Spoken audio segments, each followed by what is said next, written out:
This week on Filthy Hope. Yeah, and then all the mental health load of that, like looking at the, the little guy in the corner going, you can't possibly do this. And then suddenly doing it and proving that internal voice wrong. Instantly, that old voice, that still, that little James from all the way back years and years ago, childhood James says, what the hell are you doing here? You don't belong. Wow. And reminds me of all of those things. And I say, just take the first step.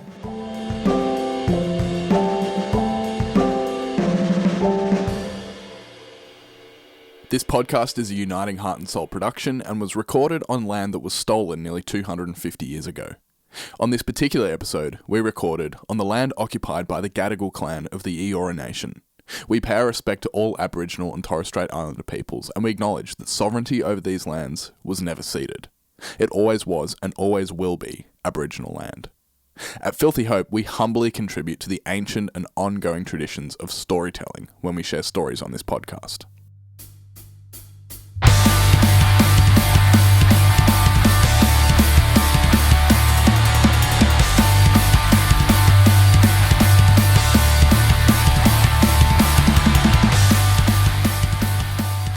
Hello and welcome back to Filthy Hope, the podcast that talks about the grey spaces where Jesus, life and culture intersect. Joining me as always is my co-host Rev Ness. Yay, Jonty. And joining us as a special guest, back to the show for the second time, Rev James Aaron. Hey guys. Clap trap. Yay. How are you? I'm good. How are you? Real good. Thrilled to have you back.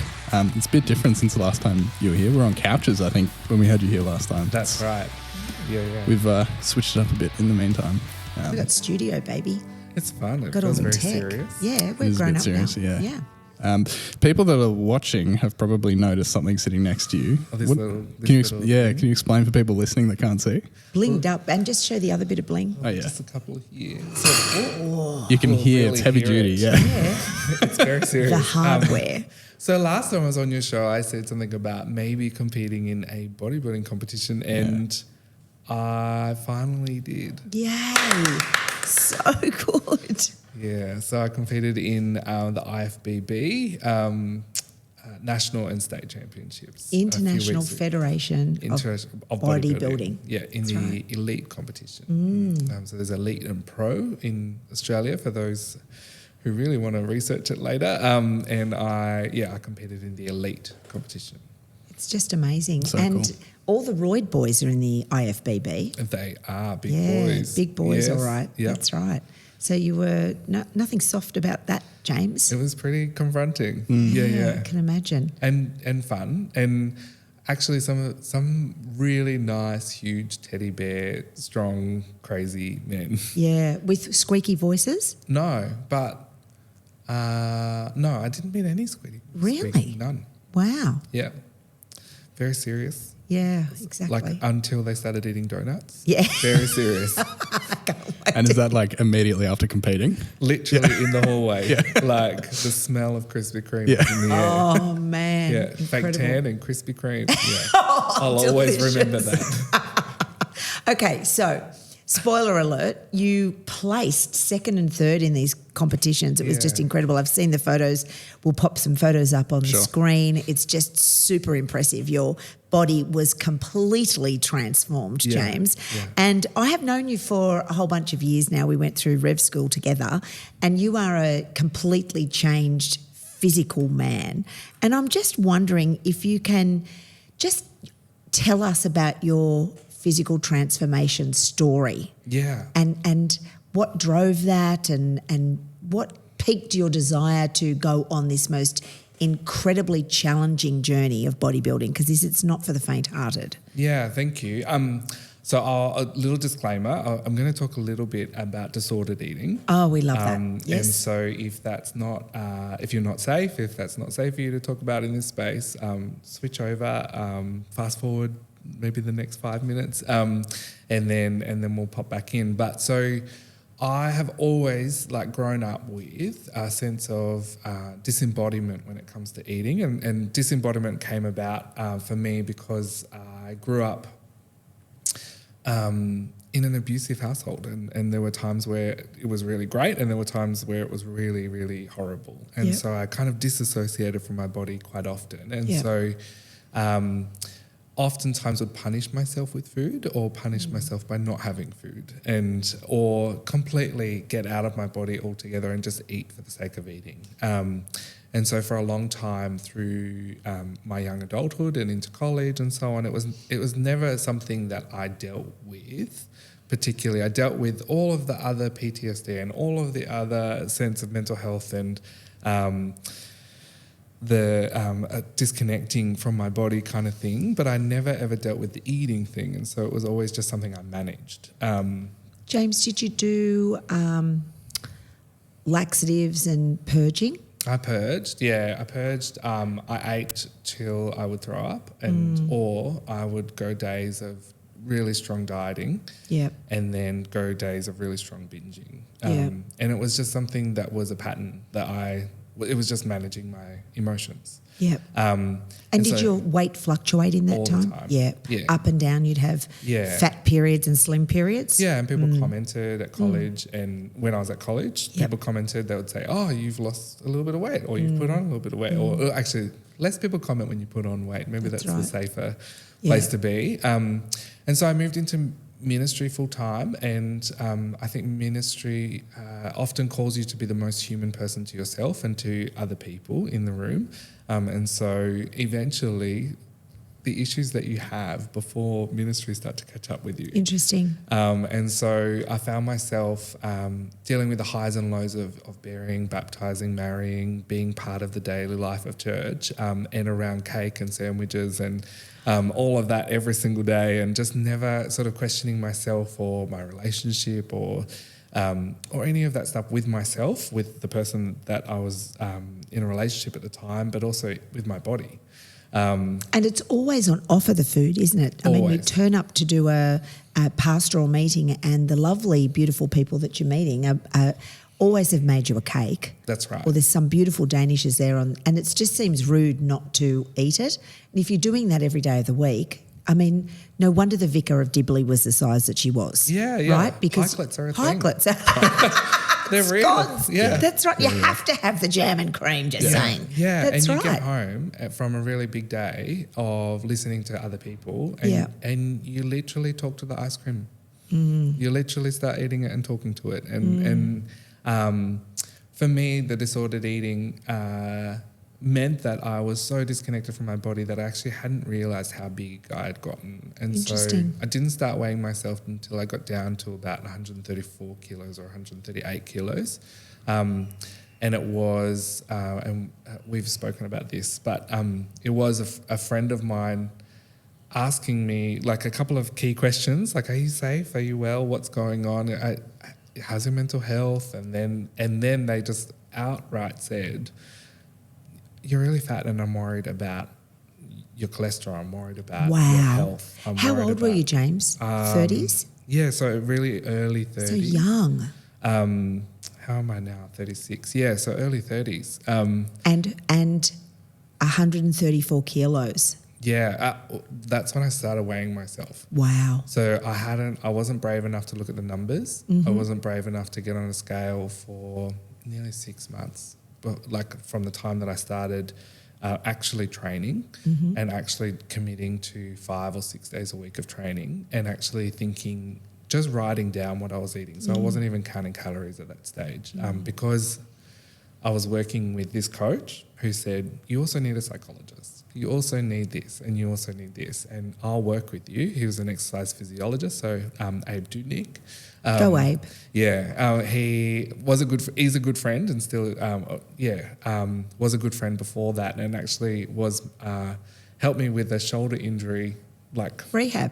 ages and ages Yeah, ago, wow. and then just suddenly cropped up again in my life. Reached out to me and said, I'm not fishing for business, but you need a hand. Wow. And so I got a great psychologist who specialised in disordered eating, a nutritionist. I got all of the help that I could throw.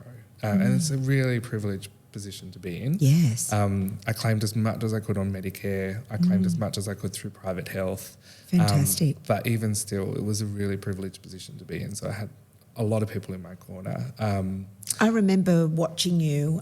We were sharing in a bit of ministry at the time, and I watched you go from probably your biggest on that initial weight loss journey. And was it that same point, James, you really got a hook into wanting to understand about exercise science? So then you went off and did the PT training. Yeah, so I wanted to know more for myself, but I also Yeah. wanted to know how I could share that, because I think our life's journey is to be shared. Yeah. And so I went and did a Cert 3 and Cert 4 online and learn as much as I could in the classes that I was running in the morning before going to work. So James, hang on a minute. Hang on a minute. So you're before I met you, you were a solicitor. Yeah. And then you became a reverend. Yeah. And then you became a PT. And now you've won some bodybuilding championships. Wait until I'm 40. What's next, brother? It's extraordinary, Only God right? knows. Yeah. And the education, I suppose, did that inform you about this process that you're have been on? Big time. For bodybuilding? So I think for me, knowing as much as possible, knowing as much as possible but putting it into practice are two different things. So like I read in magazines about transformations and I watched The Biggest Loser like crazy, and I did something for 12 weeks and then would stop. Yeah. And then I'd hate it, and then I would not go back to it, and I'd say, oh, how hard is it to run? Or how hard is it to do this? Or how hard is it to do that? And what I was actually expressing was, how hard is it to create a new habit in your life that's completely different to doing the same thing every single day. So I shifted with the help of all those people to actually just to be different, but I didn't know what the end outcome would be. I'd made a promise to myself that by the time I'd reached my next birthday, I would have lost 30 kilos, and I did. Wow. So I got down to nearly 100 kilos, and through boxing, so I did Muay Thai and MMA. Is it, just for our listeners, MMA, is that in the cage, James? Is that cage stuff? I did some stuff in the ring. I did a couple of bouts in the ring. Is it with gloves or just bare hands? So you bare feet, bare hands? You can do gloves, Yeah. or you can do the sheer gloves. So you cover your so you wrap and you cover your knuckles. Is it the mauling stuff where you climb up on each other and beat the shit out of each other? Yeah, it's full. It is full combat. on. Yeah, Damn. yeah. So it's mixed martial arts. Yes. Yeah, so it's everything. I loved Muay Thai because it was like you can the point system is much easier to co-create and to be a part of, and getting good kicks in with big legs like me on mine was easy. Yeah. Whereas mixed martial arts was a real game changer with jiu-jitsu and grappling and all of that. And you stuff. hold each other in these most horrific holds and pin each other down and choke each other, don't you, to death? And death. It's bloody. No, it does. It's bloody. You can knock them out. Literally, don't you? It's pretty scary. It's pretty scary stuff. Yeah. It's horrific to watch. Yeah. It Really wasn't is. until I tasted blood in one of my bouts that I went, oh, this is really serious. And then I went into full physically aggro. tasted blood? Yeah. Yeah. And I went into aggro mode and just, Went And back full scale badass. You have to. Yeah. To survive. Yeah. Yeah. Did that help you channel some of your inner childhood rage? No, it helped me meditate. This is the strange. Okie dokie. Here we go. There's a tangent. So I think for me, the rounding, the boxing and the breathing and everything else was going to do for me what yoga does for everyone else. Was teaching me about being in my body, being in the moment. I still remember Abe and Anthony, the two coaches, walking around me with bamboo, threatening to hit me if I wasn't in my body. Oh, wow. And so you're hitting out repetitive actions. The wax on, wax off is the real deal. Yeah. It's meditation. Yeah, wow. It's just body meditation. Yeah. And so you move into this combat form, and it was I turned from this person that was still flighty, but this person who was running from shiny thing to shiny thing, diet to diet, and so on and so forth, into this in my body. Wow. Yeah. And so you have to be in your body. You otherwise landed. you literally get punched in the face. And what does being present in your body look like in comparison to not? Yeah. Because it seems like a bit of an abstract concept maybe for some of our listeners. I think sometimes when we're doing life, we can watch ourselves doing life. So literally see ourselves from above, and you're just going through the motions, and you do that. And sometimes that's a great protection mechanism. But it means that I'm looking at myself before I go up and lead a congregation, or I'm looking at myself before I go into the next meeting and so on, instead of actually going in myself, and which means that I'm fretting. I'm worried about what other people are thinking about me. I'm worried about how I look. I'm worried about whether or not I said the right thing at the right time. I'm then going back after the meeting and going, did you do this? Did you do that? And so on. Whereas when I'm in my body and in the moment, I actually am there and hearing what the other person is saying and asking of me. Yeah.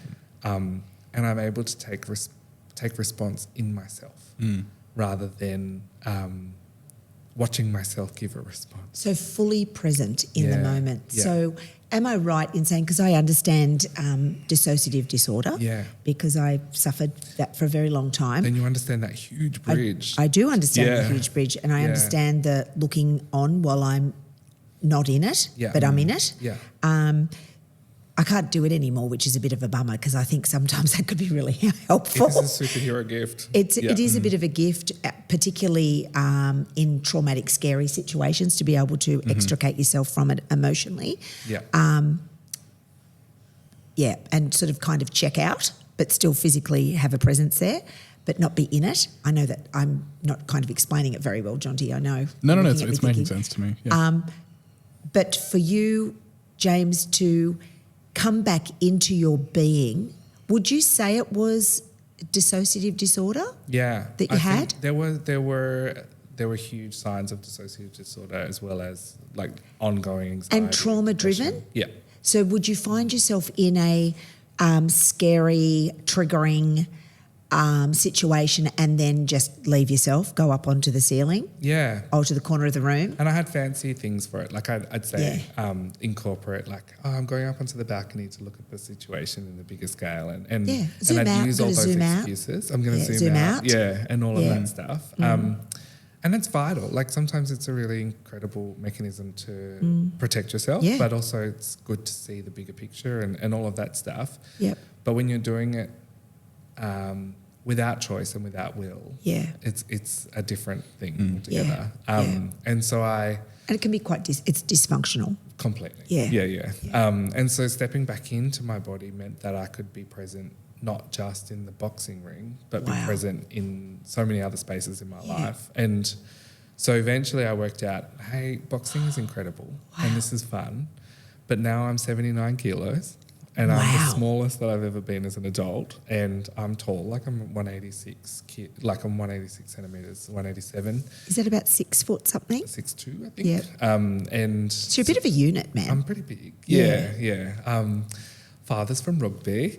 And so like you're carrying around this tall, kind of skinny skin, lots of skin, extra skin, and I not through vanity, but through the sense of like I want to be harder and less soft and in my body, and I want to explore this exercise thing a bit more. And I'd done cert 3 and 4, and I started reaching out to coaches who did bodybuilding, and it took me a while to land the right coach. And this is my advice to anyone: like your first PT might be transactional, and it might be great to get started with them. And if they take you to the next level and the next one and the next one, great. But if it doesn't become a habit and it's just transactional, you need to look for the right person, because they're your counsellor, they're your PT, they're your water catcher, they're sometimes your bucket catcher if you need to throw up. They're all of those things. It's a tight relationship, isn't it? It's really tight. Definitely. And like if someone's going to have these things called calipers where they take your skin folds and they pin them, if that person's going to be doing that to you once a week, you kind of want to like the person and trust them. That was my bread and butter for 33 years. Yeah. I'm an expert at skin sculptors. I know how to do it now. It's fun. Yes. And so, eventually I found the right person. So Lucas Ndona, who is a coach at Barangaroo Fitness First and City Gym and a whole bunch of other gyms in the city here in Sydney. And he, for me, balanced the weightlifting and the nutrition and the advice and everything else that I was getting at the time, and didn't promise the world and didn't say, oh yeah, I'll get you to this and it's going to take us 8 weeks. He was like, have you got a year? Have you got a year? Are you willing to commit to this? I'll commit to you if you commit to me, kind of thing. Remember you telling me in a year you were going to be doing this? Yeah. Yeah. And so for the first year of bodybuilding, I literally ate, and I ate more than I've ever eaten in my life, the right food. I ate good food for my body to make it fuel. So I shifted from thinking food was a way of relief, a way of release, a way of all of these other things, and move food into the space of I need to eat like a balanced protein macro, like protein, fats and carbohydrates in order to function. Yeah. This is going to make me think well. This is going to make me lift well. This is going to make me like my bones and my joints and everything else with the fats move well. And repair well afterwards. And hydrate well. Yeah, and then sleep. And so having that balanced approach to my body really meant that I was, we talk about mindful eating and so on and so forth. I was really enjoying the food, and I was really enjoying probably food for the first time in my life. It wasn't a sense of shame. It wasn't a sense of guilt. It wasn't a sense of anything. Even having that bit of chocolate that I always moved into my calories for that day and created space for was more enjoyable and less shameful than anything else. And so this weird internal transformation starts to occur as the external transformation starts to happen, and I start to become even more in my body. And I'm standing there looking at the mirror one day, lifting weights and thinking, how did I get to a point where I hated my body so much? And now I'm standing in front of a mirror going, I'm so thankful that my bicep can be constructed in that way and actually lift and move this weight. Yep. And I'm so in the moment that it's given me a break from all of the other death and all of the other energy and all of the other stuff that I have in my day. Yeah. The stuff in your day in terms of your life. Yeah. Yep. And so I realised that I carried this sense of meditation and self-awareness from boxing into this space of bodybuilding.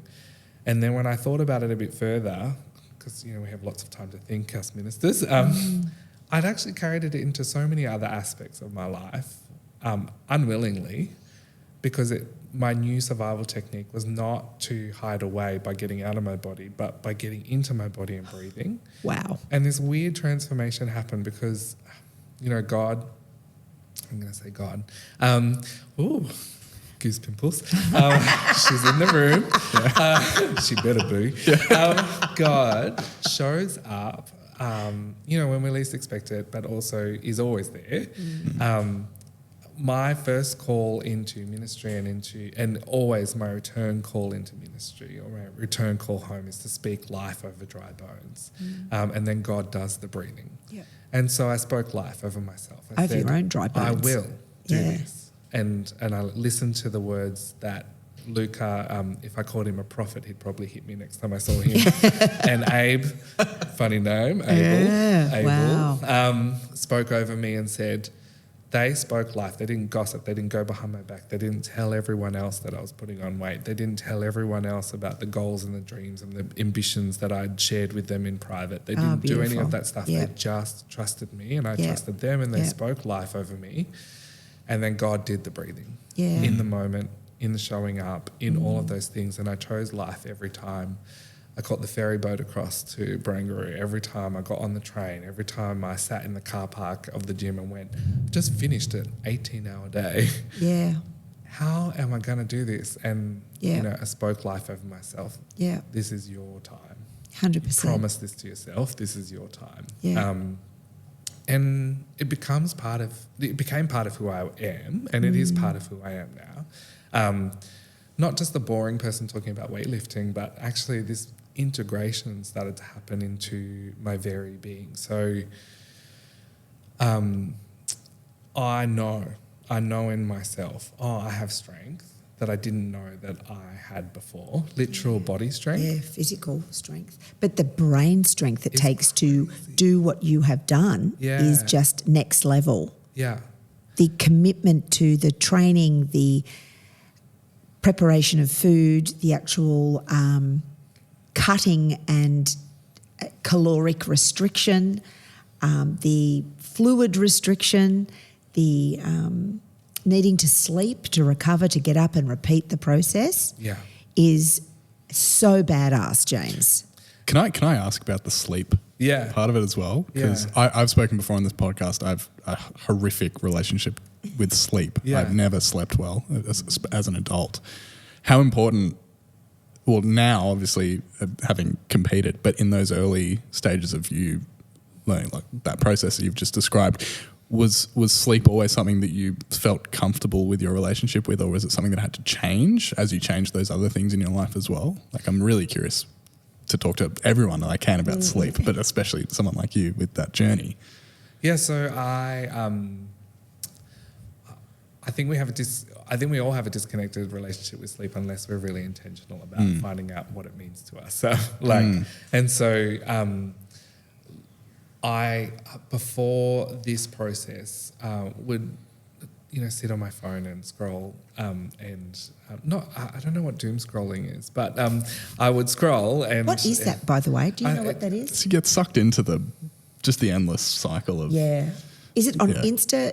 Or is it just Facebook? I think the phrase, it just comes from like doom scrolling, as in your algorithm suddenly discovers that you love reading or seeing the stuff about how terrible the world is with the whatever it is, whether it's updates on conflicts or culture war stuff or whatever. It's just this endless cycle, hence doom scrolling. You can't stop. You just keep going. See it. Yeah. Oh, wow. I think that I got caught in the sense of like, this is what I want to look like, or this is who I want to be, Interesting. this is that. And so like I had that image. As I said before, I watched The Biggest Loser like religiously, like for a long time, thinking, one day I want to do that. And then as well, I don't know that there were a lot of days that and I've reflected on this super hard with a psychologist. I don't know that there were a lot of days that I completed enough in my day to say I'd done a day. And so I'd get to bed and I'd be restless and I'd be either grumpy with myself or grumpy with those around me, or grumpy, I say grumpy, but pissed off with the way things are and unsettled and unresolute. And so slowly, as I started to accomplish different physical things, I started to tick off things. And then when I reflect back on the days that I thought were failures, actually there were huge wins in a lot of those days. But the restless nights for me were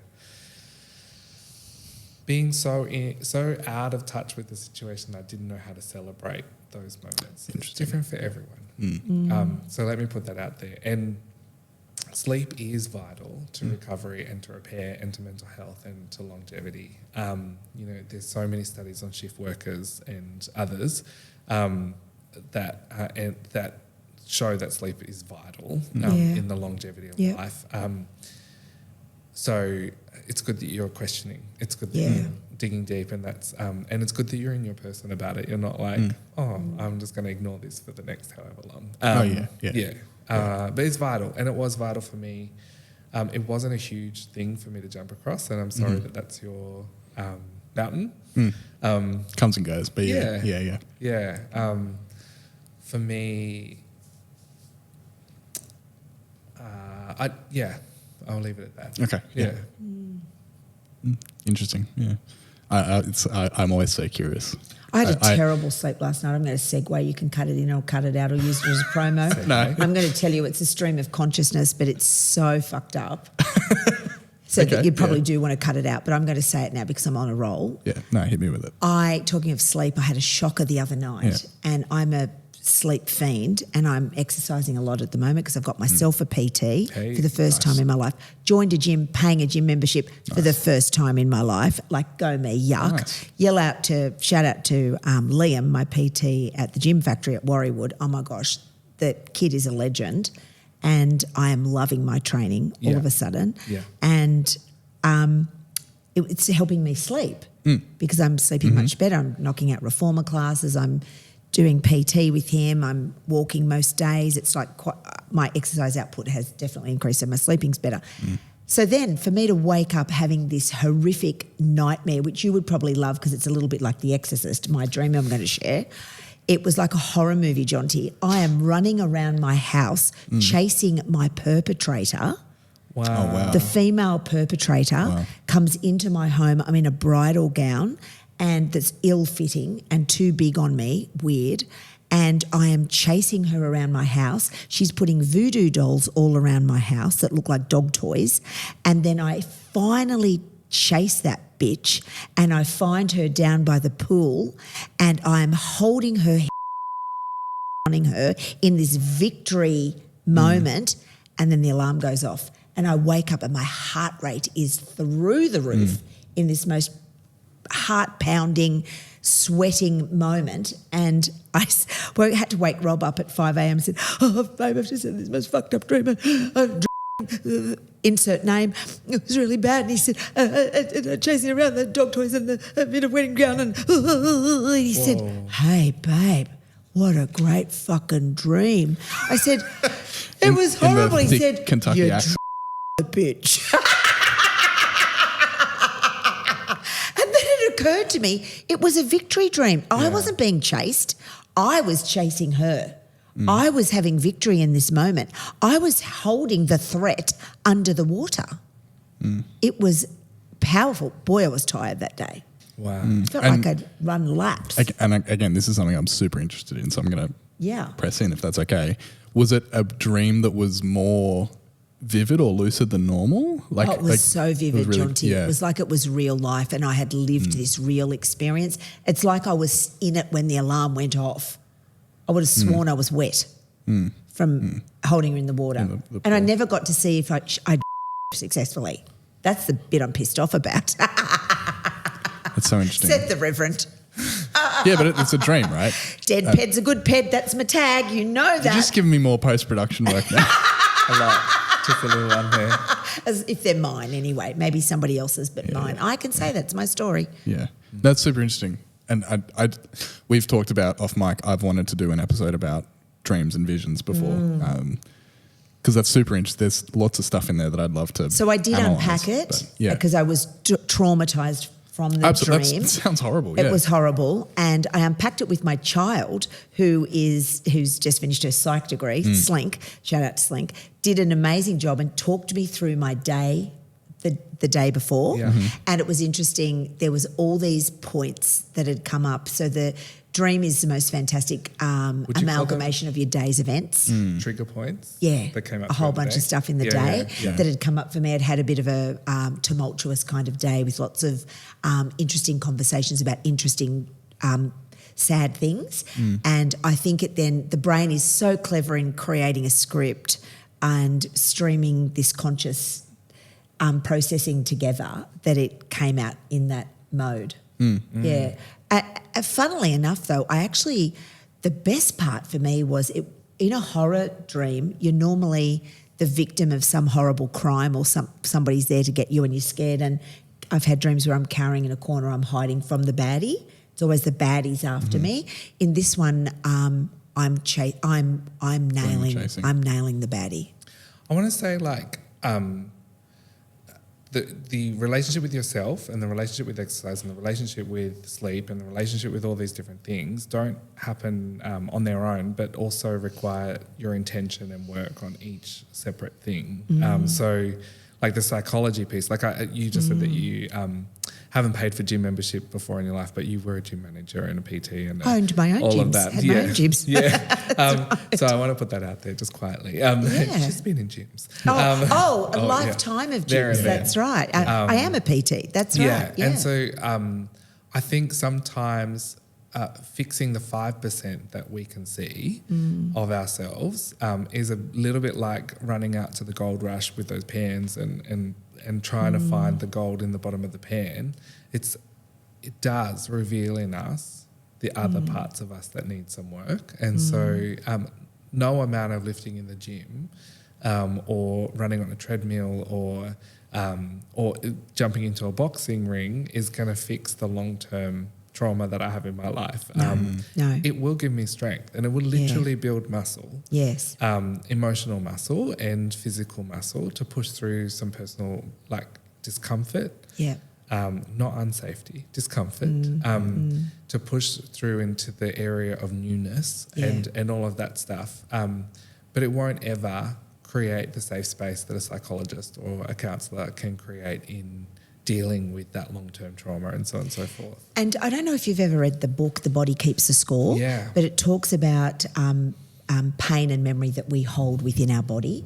And I think for me, a part of the dreaming thing came about because I was suffering some pain. I'd done some PT sessions. I had some groin and back pain going on, and I think I had some triggering from pain. I have a bit of a... discomfort, pain thing that pops up, and then I don't like that. No, but who does? But, but for you, went on for a period of days. And you've mentioned it before, particular types of pain have links to memory stuff, and it's not flash. Yep. And I think that might segue into the brain not feeling safe. Yeah. And the most interesting thing, just to wrap that little piece up, because I want to ask you about pain, James, and discomfort, is that I felt the pain and did it anyway. Many of my clients over the years would call in and say, sorry, Ness, I have to cancel the PT session because, my lower back hurts or my hamstrings are sore from the other day's training session. And I kind of went, well, fuck that. Yeah. I'm not going to ring Liam and cancel. I'm not going to do soft. I am making huge inroads into my own redevelopment of my own strength, and I'm regaining my own power and strength back physically again after a big hiatus after my business ending and leaving my own corporate gyms. I sort of did a revolt and left the gym completely, and I thought, I'm never going to do that ever again. I never want to see a lat pull down machine.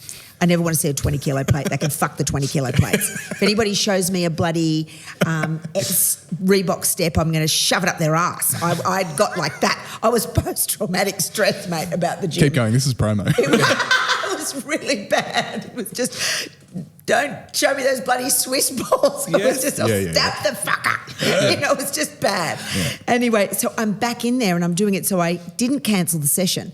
I got into my session with Liam and he said, and I told him, preempted via a text, I've got some pain, but I'm coming in anyway. And I got in there and we talked through it and I did the training session, and guess what? The pain was alleviated. Yeah. And he said to me, he sent me this great text. He calls me V. I'm too scared to tell him that people don't call me V, they call me Ness. Yeah. But I don't want to kind of make him feel sad because he's got my name wrong because it's gone too far now. So one of those moments. You know that. He texted me, good job, V. I'm really proud of you. Feeling the pain and doing it anyway. And I went, yeah, it's just what I needed to hear. What a great PT. It's the sort of shit I used to tell people for 33 years. Yeah. But it really works. It's right. But you know your body enough to say, this is a pain that's not unsafe. No, that's right. And we did a workaround. Yeah. Do you know what I mean? Okay, so we'll modify how we're doing bits and pieces so that you can still train and still feel the power. Do you know what I mean? It was all about my glute activation, and so we just went there. I have glute activation issues, but we got it going again, and guess what? No pain. Can I ask you about pain? Yeah. So when you're training, you have to, I used to say to my clients, you've got to get comfortable with feeling uncomfortable, don't you? Yeah. And when you train, you are constantly bombarded with feeling hungry, feeling tired, and feeling muscle soreness, muscle fatigue, and just a brain desire not to lift heavy stuff today. How do you find the resilience to overcome that, James? And what was your magic formula? How's that for a question? The magic formula. Do you like that? Formula. I always tell myself just do the first lift. Yeah. Just start the first set. Just lift something heavy once. Yeah, and just start. Like, I think 9 times out of 10 you walk into the gym and you're like, am I going to lift big today? Like, there's only a couple of days that you walk into the gym and go, yeah, this is going to be amazing. Yeah, like, let's go. But that still calm, steady voice in you that says, just do the first lift, commit to the first lift. You can go home after that. Wow. Never have I ever gone Just home done after one. that. Yeah. And so that was my habit. Like, take the first step, do the first lift, do the first. Like, there are 1,000,001 excuses about why I can't make the gym today, even today. Oh, yeah. Even today. I was driving, all the way across Sydney to my office, and I said to myself, you know what, maybe I could go after. No, do the first lift. Yeah. Or maybe I could go after, oh no, just do the first lift. You pull up in the car park, maybe I need a bit more breakfast. No, do the first lift. And so you get in there, you start, and today was legs, so the first lift is big. Oh, it's like, heavy. Yep. Yeah, a little deadlift. And so you do the first lift. You make it count, and you start to move your body, and you go, actually, I'm not lightheaded, I'm not this, I'm not that, I'm actually here. And you hook in, don't you? Yeah. And you also know at that point how the rest of the workout's going to kind of go. Totally. Yeah, you're just like, okay, I'm just going to, today, I'm not going to hit any PBs or anything like that, but I'm going to do it, and I'm going to leave the gym having ticked off something. And there are other days where you do the first lift and you're like, I'm going to put more on the bar, and I'm going to do this. And I think, it's a great metaphor for life, and it's a good metaphor for everything else, do the first lift, that it has that pain, the pushing through boundaries and barriers and so on and so forth meant, like when it got to stripping down in a gym full of people with no shirt on, this is Fat James talking, this is, the, little small boy who's still chubby, looking at this, big muscly James going, you can't take your shirt off in here. Wow. Look at that person over there. Wow. Look how fit they are. Look how fit that person is, and so on and so forth. And the posing coach looking at me going, why is it taking you so long to take your shirt off? Just stand in Just formation. get nude, do it. Yeah. Happen And to you. then, like, just the shirt. Like, I was wearing shorts, Oh. I was wearing shoes, everything else. Instantly, that old voice, like, that still, that little James from all the way back years and years ago, childhood James, says, what the hell are you doing here? You don't belong here. Wow. And reminds me of all of those things. And I say, just take the first step. Yeah. And I take the shirt off and I walk out and I'm fully in my body. I'm fully in here. I'm looking at little James. I'm not looking from little James's point of view. And I realise in that moment, as I'm walking towards Alex, the posing coach, I'm walking towards him and going, I have made it into my body. And it's not that I'm fully healed. It's not that I don't still have pain. It's not that I still don't have, little James. It's that I'm no longer looking for him from his perspective. And so the judgment that I have for myself is from here. So I know that my boundary was I can't be shirtless around other people. That was my boundary. Yeah. Because it was uncomfortable. Yeah. Now, I can be shirtless around other people. Yeah. That's not my boundary. Yeah. My boundary is people abusing me. Yeah, that's right. So stop. Yeah. And so living in my body means that my boundary is not calling out when I'm uncomfortable. It's not calling out when I'm in a meeting or in a discussion and so on and so forth and I don't quite know the answer. I can ask. Yeah. My boundary is no longer all of these things that make me look like a weak person because I'm not looking from little James's point of view anymore, and I don't need everyone's approval to build him up. Yeah, wow. I can live in myself, which means I can stuff it up, which means that I can fall over, which means, and we fall over all the time, means that I can do all that pain stuff and be in it and be uncomfortable. And yeah, there were nights where, you know, an Epsom salt bath and and Panadol. steam and 2 Panadol were never going to hit the sides. You know, thanks Luca so much. And all of that. And there are nights where I knew I should have worked out harder, and there were all of that in between. Yeah. But pain doesn't mean gain. Yeah. No. It's just a sign of something new. Yeah. And like it's just a sign of a new muscle building, or it's just a sign of a new program starting. Yeah. And even sweat doesn't mean that fat's stripping out of you or that something's shifting out of you. It just is a sign of hard work and strenuous activity. When something is really painful and really life-altering or really life-changing, all of those muscles that I've built to that point suddenly tell me, stop. Yeah. It's unsafe. Yeah, wow. And the difference between being unsafe versus that uncomfortable is dramatic. So pain is fine. Pain is a good way of the body telling us to regulate itself and to sleep. Yeah, it's and just to giving rest us and a recover. that's right. All of that stuff. But the difference between a dull ache and a sharp laceration is vast. Or a nerve sensation. That too. Yeah, that's ugly, isn't it? Yeah, I've seen a couple of those, not in myself, but in other people. And you're right about clients who show up and say, how can we work around this pain or work with it? Yeah. Or how can I stop this from hurting long term? Yeah. What are the muscles that I need to build around this so that I can, you know, fix my not turned on glute? That's right. Yeah. And what are the things that I can do to turn them on? And yes, I'm going to look like an idiot doing a crab walk with a weird thing around my knees across the gym. Yeah.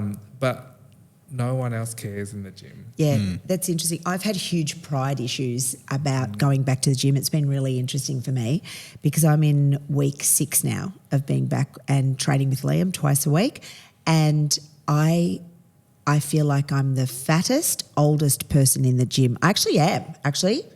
I'm the biggest, oldest person in the gym because everybody is young and lovely and just younger crowd. I just happen to be the old lady there at stupid o'clock in the morning. And all the smart ones are still in bed. Anyway, so I feel like I don't look like I used to look, and I don't feel strong like I used to feel. I don't feel physically confident like I used to feel, but I'm doing it anyway. And I find it hard physically just to turn up because of how my body looks. I'm soft, I'm not firm anymore, my muscles don't look how they did 2 years ago, but I do it anyway. I just fight the head fuckery, I call it, and do it anyway. And it's interesting hearing you talking about little James. I have some monkey on my back saying very negative self-talk to me as well, and I just sort of have to stab it in the guts and do it anyway and try not to think about it. And then I sometimes, this gym has very few mirrors. It's fantastic, only at the squat rack really, so it's terrific. It's not sort of a fitness first where it's, you know, blazoned with mirrors and lighting, which I really appreciate. So I'm not confronted with seeing myself all the time, but then I get a glimpse, if I happen to get a glimpse, because I'm doing a movement pattern near a mirror, and I get really sad. I feel really sad and think, who is that blob? Who is that blob over there? Because I almost don't recognise her in the mirror, which is really interesting. Yeah. And I get a fright and I think, oh, gee, that's disappointing. How did I let that happen? How did I let that become a thing? But I think all the way back in boxing when I was still quite big, I too had all of this self-image stuff going on. And I'm not saying that getting skinnier or putting on muscle has fixed that. You know, I sit across from you right now and I'm probably the fittest, fullest, like as in both health and well-being and so on and so mental forth. Health and mental health.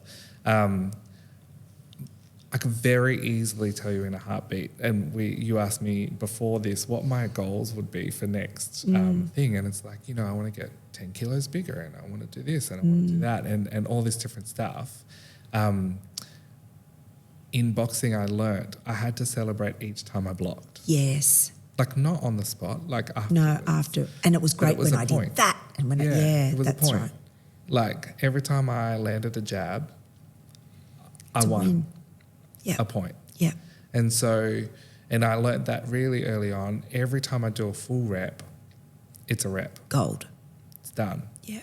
That's 10 kilos, that's 20 kilos, that's 30 kilos, Yeah. and so on.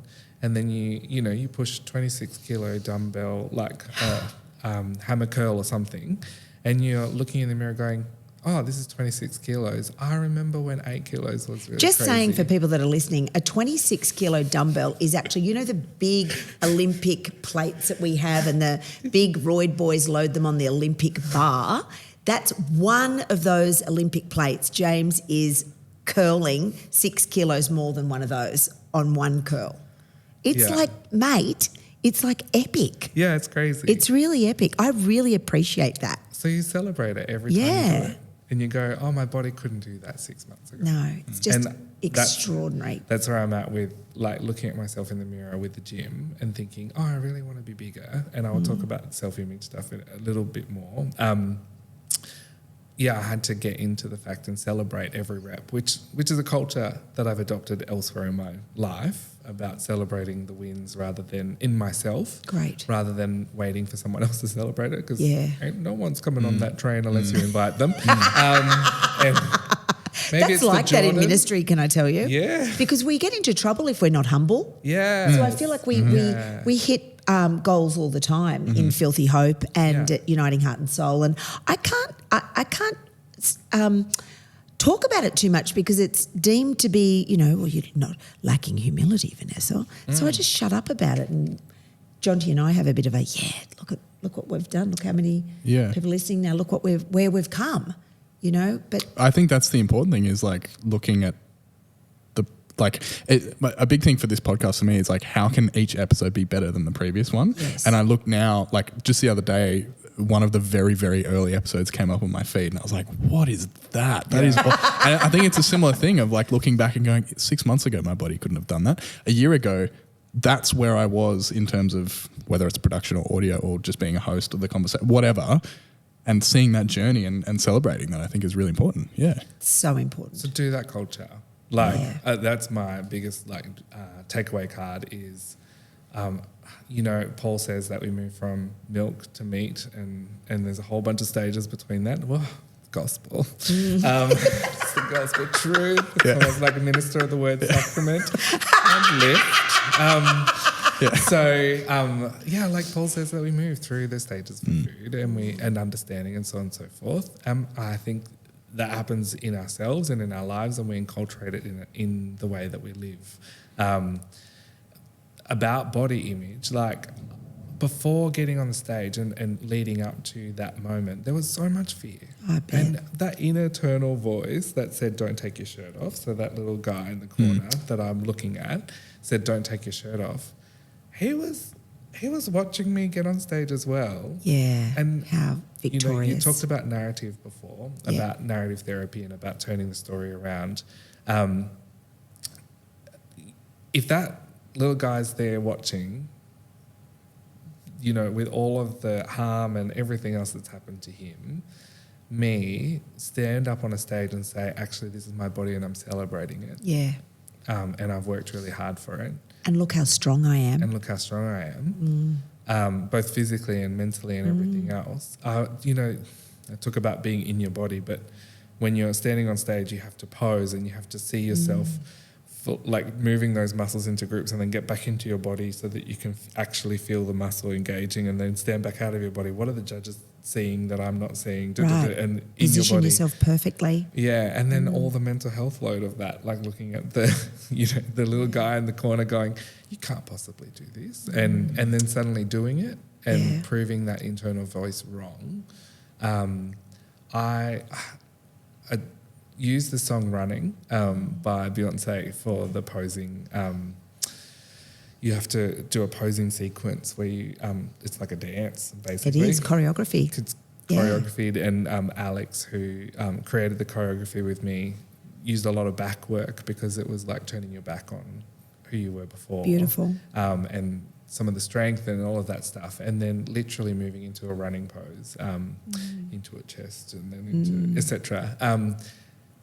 Allowed me to actually manifest for myself a sense of this is the line in the sand. Wow. And so coming off the stage, like there were all these moments that built that muscle before then. All of the work that went to that moment before then. But coming off the stage, you know, the little guy that sat in the corner saw that he could be anything. Yeah. He could do anything.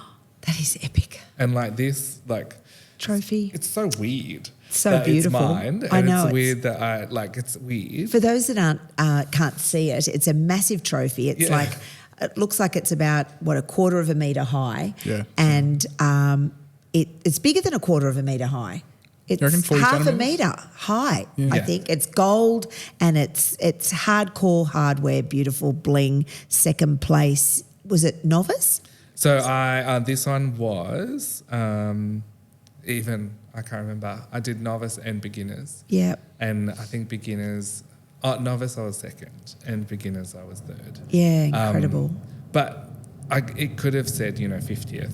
Didn't matter. Just the act wow. of getting on stage. But then you've got these beautiful, massive dinner plate gold trophies that just like an entree plate and a main meal plate. That's how big the bastards are. Yeah. They're huge. They're bigger than the Olympians get, I reckon. I couldn't believe it. Well, by they've the got to way. sit on big bodies and big chests. They need to look big, don't So they they? don't just look like 5-cent coins.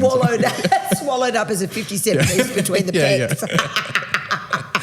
It was so crazy when they brought it onto the stage and gave it and gave it to me. I kind of, I was, are you certain? Like this weird James. moment of, okay.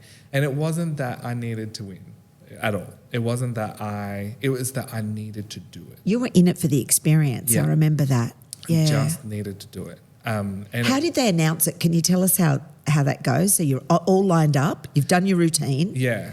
You've gone And back so- and you're allowed to eat some food at that point? Not yet. Okay. So then you have to go, so you do your routine, then you have to go, and then you come back and they do the line up and they call out your number and you stand on the front there. And so I'm standing there. They're just doing a nice thing for us. They're just doing it nicely. Like, are they asking you to being see nice. double bicep, all the different So you poses, do all the different turn, poses. show us your lats? But I thought they were just being nice. Oh, James. They were just being nice and giving us an opportunity. And so I was just running through the process, and I was just moving through each pose, enjoying it, loving it, loving Were you life. able to hear it well? I could hear a little bit of it, but there's no foldback speakers on the stage. So you're listening for, quarter turn, quarter turn, and then you're listening for double bicep, you're listening for back. And you'd rehearsed all of that? Yeah. Weeks and weeks of that. And so you're standing there, and then somebody walks up on the stage with the medals and puts one around my neck, and I was like, "Are you certain?" I literally said that, and she laughed. Did she? She just laughed her head off, and I was like, "Okay, thank you." And then it was just this beautiful and the comradeship of the other people is everyone is hungry. Yeah. Everyone's worked their ass off. No one has more calories in them enough to then just get off the stage and sit down. Wow.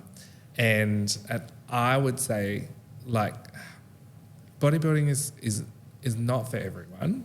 And I would say I did it to push myself to an extreme just to say that I could do it and I was uncomfortable and all of that stuff. I wouldn't say it's the healthiest option for people to do. I think that there are plenty of other things to do in life. Yes. However, for me, the extreme pushed me so hard out of where I was, not to prove to myself that I could do it, but to prove that I could be uncomfortable. Yeah, wow. So it wasn't necessarily for this, it wasn't necessarily for that, and it wasn't, this high and lofty dream that one day I would be a bodybuilder. Because if you'd asked me even 6 months ago or even 3 months ago, what do you want to look like? I couldn't image it for you. How I was going to look as a cut, 87 kilo when I got on stage, person, how I was going to look with 4% body fat or 5% body fat, I had no idea. There was no sense of like, this is what it's going to look like to be a bodybuilder for James. Yeah. And I didn't want to look like anyone else. Yeah. And so when people said, who do you want to look like when you like, and I was like, I just genuinely have no idea. I just want to get the numbers right. And so you trust the process, and which, you know, sends shivers down my spine, trust the process. But really, like, if you have a coach that you trust and they've run a whole bunch of other people through bodybuilding competitions, or, you know, you trust Liam to run you through the process, trust the process. Like, you won't see it in a day. You will see the small 2% chipping away, chipping away at whatever your goal is, whether it's being skinny, strong, fit, to run an extra kilometre, to sleep an extra hour, to like all of those bits and pieces, chip away. That's the goal. And so when I eventually got on stage and I saw myself in the photos and I saw myself in the mirror, you know, I was like, oh, I did it. Like the sense of like, oh yeah, I did it. Yeah. I got to a point where I was competitive. Yeah. Literally. Yep. And I got to a point where I was proud Yeah. about what I'd achieved on before the stage. And I was able to almost leave behind the sense of, leave behind that voice. So it's still there, I tell you, like, but there's a sense that I don't have to prove anything to it. And I don't have to prove anything to anyone else about it. Do you think little James feels any sense of a greater sense of safety now? Because I'm imagining an abandoned, abused child having this big, beautiful body that you are, strong, beautiful man that you are. Does little James feel more secure residing in you now? Seeing what you've overcome and how you did what little James didn't think you were able to do? I think building any muscle will make you feel more secure, like whether it's physicality or emotional. I've boxed for a long time, and so I feel a little bit safer in that. Yeah. And so I have some defensive moves and techniques and so on with reasonable force. I'll say that again. Because that's all you can do, can you? It's right. reasonable force. Yeah. And, you know, you build muscles with your common skills and abilities. Like you get before a congregation every week and it's nerve-wracking. Yeah. But you start to build a muscle where you go, if the sound doesn't work, it's not the end of the world today. Yeah. I can react do and this. respond. Yep. You get before a congregation, lead worship, and if that doesn't work, I have all these other ticks in my box that I can pull out. It's same thing, I think, with my physicality, is that I've built a whole bunch of different tools and techniques in order to get through life. Yeah. And so, there is a lot of privilege in being a tall, large, strong individual. You know, like I've had confrontations when the person has turned around and seen me.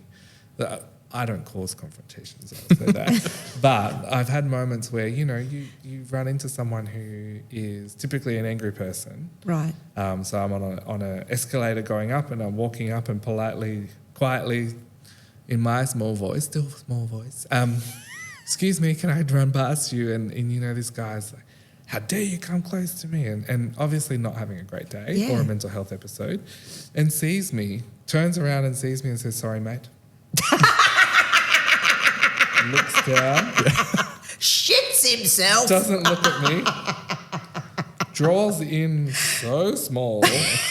Yes, move over. Let's... And I quickly look behind me because I have no idea there was an ogre or something. Oh, and I bless. realised, oh, yeah, okay. And I'm like, oh, you're right, mate. And I keep walking. Oh, wow. But I went from being, you know, the worst person in the world to, he was unsafe. And I genuinely think, like, there is a sense that people are drawn to strength as well. And I think that, you know, a lot more people touch me when I arrive in a room, and sometimes it's incredible because I love the people there. Yeah. And a bit confronting though if you're not into touch. At times, I'm not calling out anyone in particular, but I'll get onto a train. And, like strangers. And I've had strangers grab my arm or etc. And way. Just genuinely think that's okay. Never happened when I was chubby, but for real, people just grab you on the train. Yeah. Oh my! It's a bit like a pregnant lady. Yeah. People think that the bump is something that they can come into. Touch it. That's right. I know that women have talked about that. But I've got to say, in defence of people wanting to touch you, James, you look beautiful. Thank you. And it's kind of a bit cruel that you don't let us touch you. Because you do look lovely. Do you know what I mean? It's such an achievement. And it's unusual to see somebody so jacked, quite frankly, and somebody that we know that's so jacked. It's kind of, you just kind of want to feel what that feels like. It's beautiful. And the transformation for me is that I'm still learning what that is. Yeah. And so I've realised the privilege of both. Yeah. Like both hiding and being unseen, and the privilege of being held in a different space. And so, I have some questions about how, as a society, we push so much on beauty and so much on strength and so much on all of the other stuff, when actually what this process has taught me has been internal strength and internal what a great viability. Yeah. And my relationship with God through this process has deepened as my relationship with myself has become more trustworthy. How beautiful. Bam. Yeah. There's a takeaway.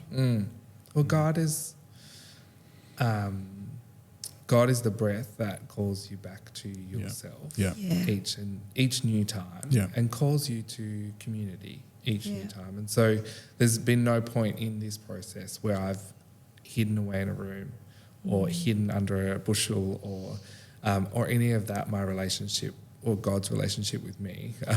Like I've never sort of had to hide that at all in any of these spaces. In fact, God uses us wherever we are.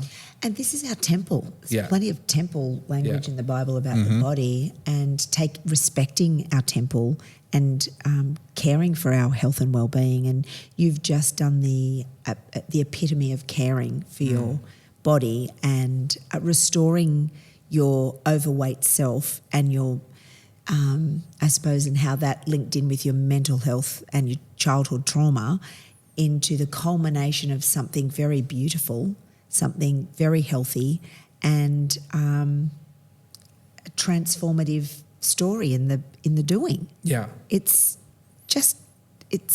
unreal. And as image bearers, right?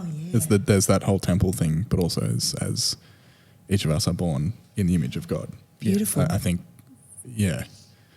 to me, and I know for friends of mine as well, when this comes up, it's almost like that is the thing that resonates more than the treat your body like a temple, because that can sometimes translate to, treat it like a museum kind of thing, right? As opposed to, you've got that stamp, you are an image bearer of God.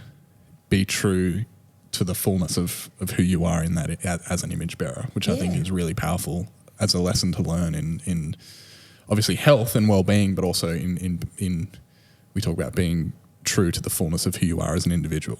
Yeah. And there's perfect. I think it's easy. We have to be careful because we're quite privileged in that we're able-bodied. And, for sure. Our skin color kind of represents the base normative that our society calls norm. And so I'm aware of moving in that space. Which is why I come back to, Ness, you working out, thinking, oh, my body's this. But finding the beauty of the fact that your body still moves in that way. I know. I'm so appreciative. Like I nearly died from a heart attack, if you didn't already know. I'm just so grateful that I can move. Do you know what I mean? And that I have breath and I can still breathe and I can function, and it feels like a miracle that I can actually be a human 8 years after the event.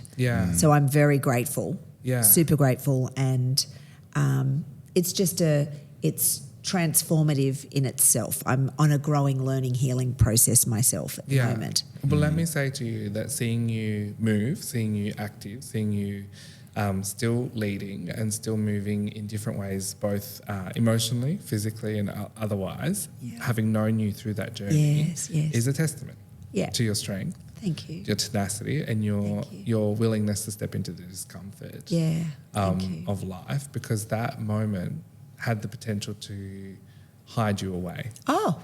For a long time. Well, both in from a a mental health perspective. Mental health and but the also permanency of a coffin. Yeah, but then also all the other bits, like you could have been so scared to walk on a treadmill again. Oh, you could have been I so have scared been. to Yeah, do all that's that right. other stuff. Yeah. But that choice and that knowledge in yourself of what is discomfort and what is unsafe. Yeah, that's right. Is so vital and literally vital that you have to ask that every day. That's right. And there's strength in that. Yeah. You're telling little Ness over in the corner, I know. oh, listen to me, actually, I'm not going to listen to you today. And That's right. watch me on the treadmill. I'm having to negotiate with little Ness about growing my hair at the moment. Yeah.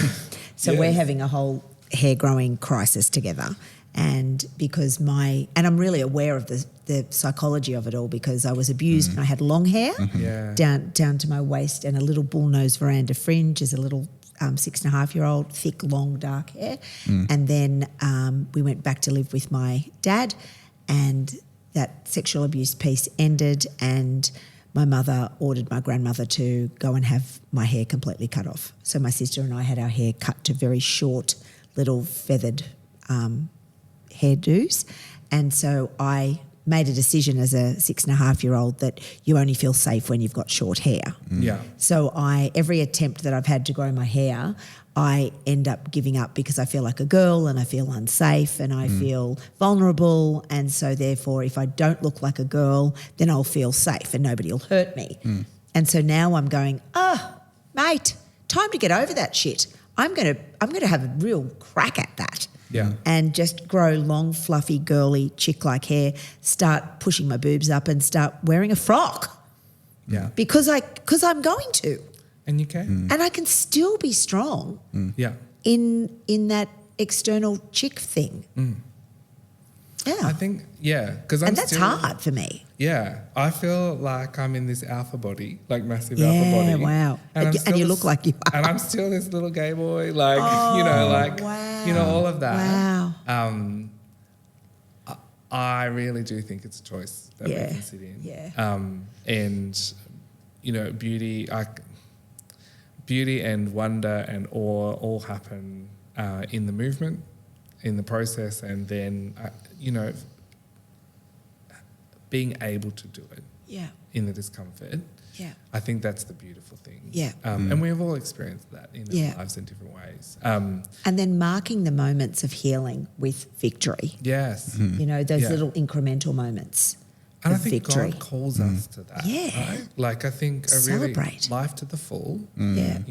Not just the wine party that Jesus creates more wine, but there are other moments that Jesus celebrates the community,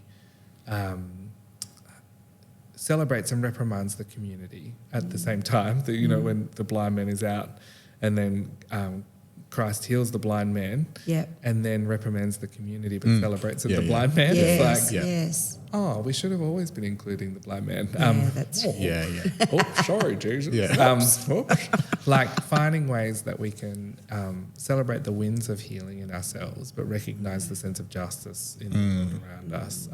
Can't believe I'm saying this on a bodybuilding podcast, but It is filthy hope. Delicious. Love a bit of filthy hope.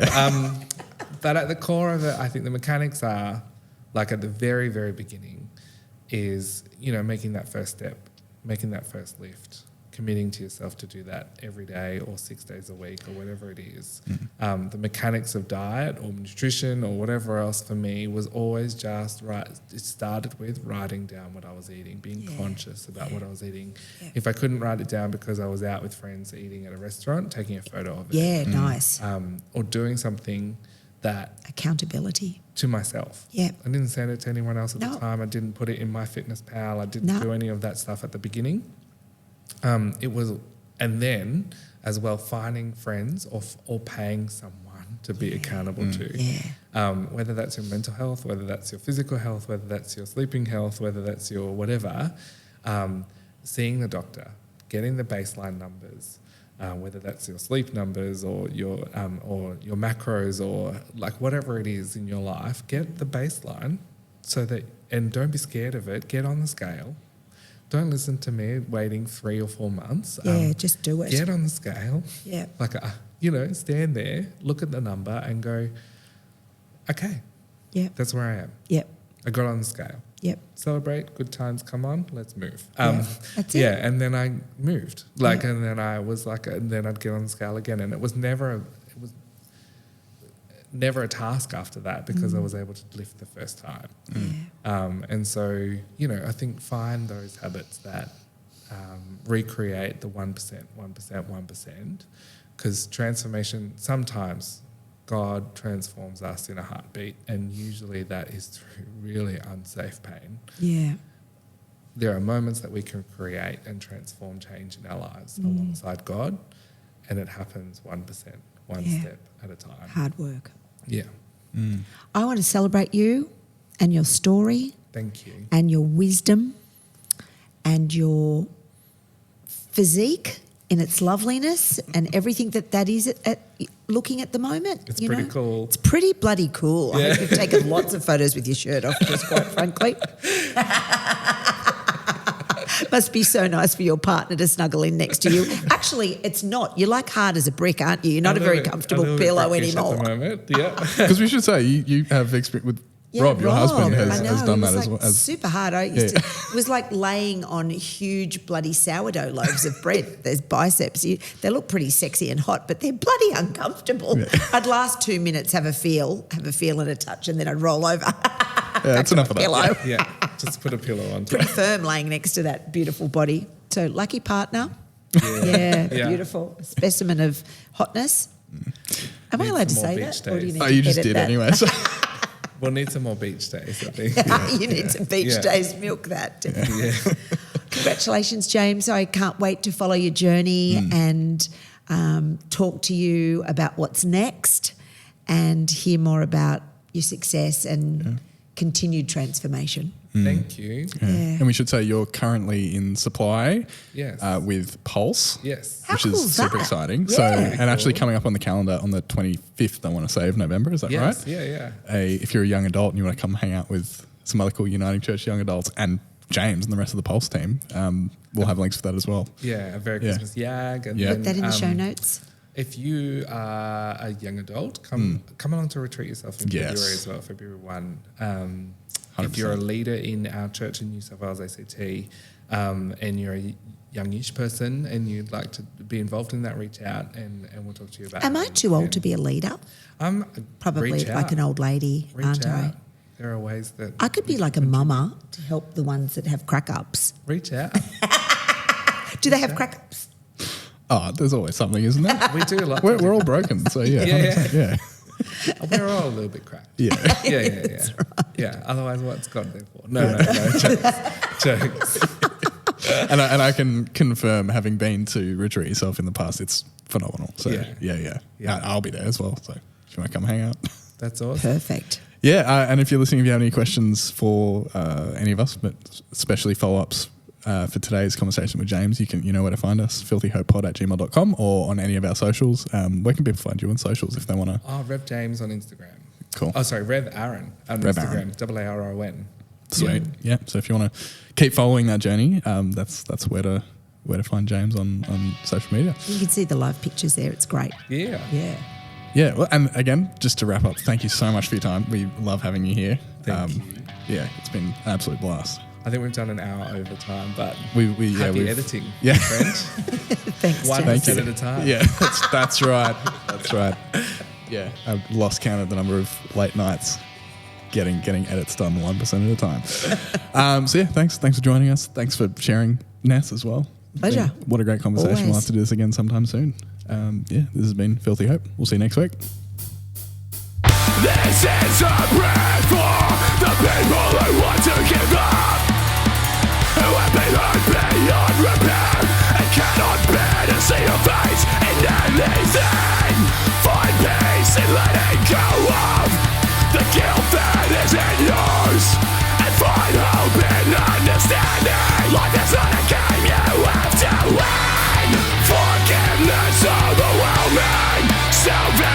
and undeserving.